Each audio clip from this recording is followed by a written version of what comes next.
Maring Berta? Maring Berta? Tao po. Maring Berta? Uy, ito ba yan? Maring Berta? Ang ginagawa mo? Mag-exercise ka pa, wala ka naman dyan. Puro ka lang puwet. Tagay mo naman ang mo sa puwet. Yantiyan mo. Wala ka ng Ba't ganyan ang itsura mo, di ba? Kala ko balikbayan ka. Ha? Kala ko balikbayan ka. Kailan ka ba dumating? Kanina lang. Ba't ganyan itsura mo? Tingnan mo itsura ko. Galing to? Galing abroad yan. Chanel. Gucci. Tingnan mo naman ang mga bag ko, oh. Parang yung, ano ba bahay mo ito? Ano yung bahay ko? Ano ba dito? Ang init? Ang init naman ng bahay nyo. May aircon kayo. That's lang. Hindi mo binubuhay. Oo, mura lang binubuhay. Kumari.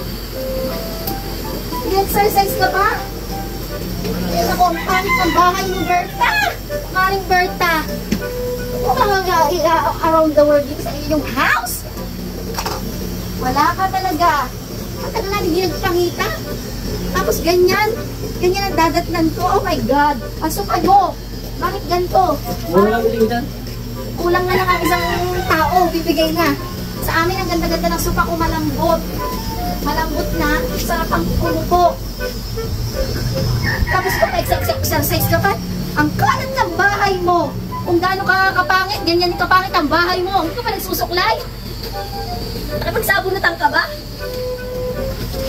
Berta! Maring Berta!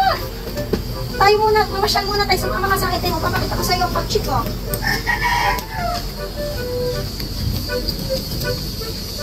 This is my car. Oh my God. Yes. Wow. Brand new. Ito ang ang luxury car ko. Oh. Ay, oh. Super ganda. O, diba? What you see? See? Maring Berta. Ang pangit niya. Kumari. Oh. Mare. Long time no see. Bakit iba yung tambahay mo? Dati di ba mayaman ka? Ba't nagkaganyan ang bahay mo? Dami ko yung isip kumari. Hindi halata. Hindi halata sa yung buhok kasi hindi ka nakakapagsuklay. Hindi ka kumari sa akin. Medyo makalit na. Medyo halat talaga. Medyo makalit na. Tsaka naman ang bahay. Ako din naman ang aking style. Ganito sa mga Amerika. Ay, kumusta naman Ay, nako talaga. Beauty talaga ako. Ang ngipin ko nakaginto ngayon. O, diba? Ganda ng ngipin ko, mare. Nagpaginto ko ng ngipin. Kaya naman pag tayo'y ngumiti, wala ba dyang aircon? Sa salas ko, maganda ang aking salas. Lahat sila fully aircon. Ikaw ba? Kala ko dati yaman mo. Ba't ngayon parang squatter tong bahay mo?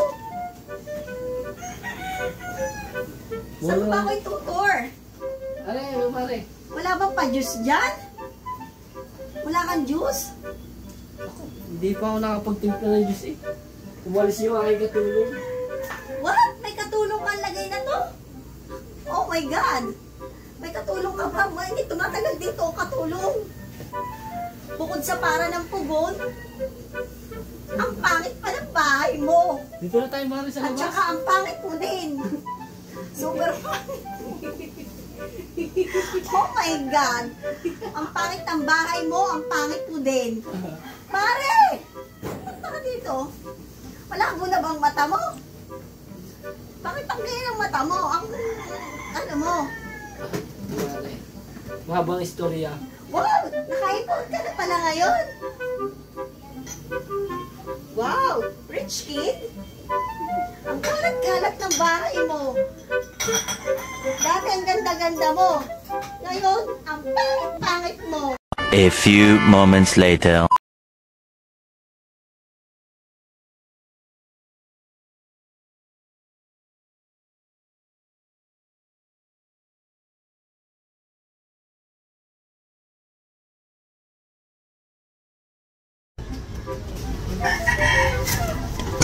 Yes po. Ay, Bisita. Ano nandito po si Madam sa farm. Dito po si Madam. Madam, may tao po, Madam. May tao po. Isang mayaman na babae.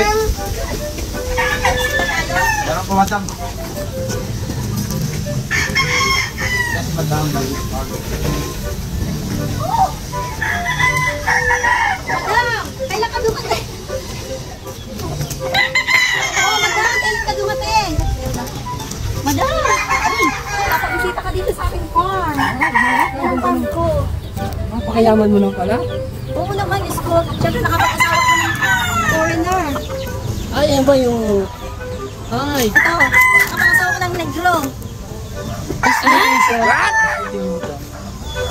Yan. Patukain mo ang ating manok. Hindi ka nagpapatuka. Papatayin ko na po. Patukain mo ang manok. Ang daw ko lang kumain na yung kwan. Siyempre, sige. Itur mo sila. Itur mo si ma'am.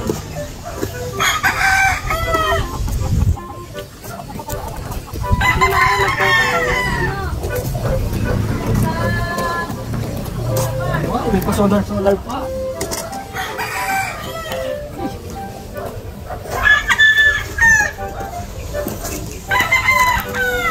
Yan ang aming mga Ang ganda naman dito. Ang maganda talaga dito.